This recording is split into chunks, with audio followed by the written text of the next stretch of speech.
own Douglas Herbert. Evening.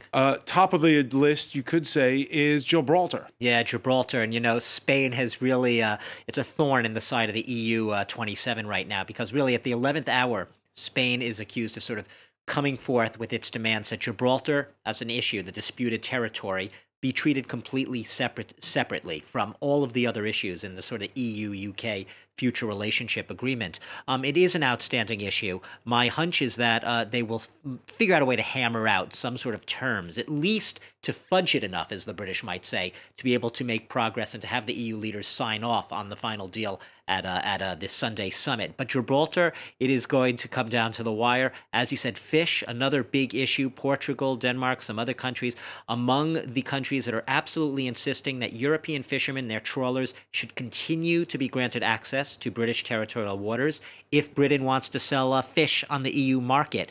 So that's no small threat in and of itself. You might say fish isn't a giant market in Europe, but it's very politically significant. Anything that involves the fishing industry is going to raise hackles on both sides of the channel. And finally, you mentioned trade in goods. It's a giant agreement because it really comes down to what Theresa May would call, she wants frictionless trade. But how much of that frictionless trade will the EU be willing to grant to Britain if it doesn't mean that Britain has to remain aligned in any way, shape, or form with the EU's environmental, social regulations when it comes to this type of commerce?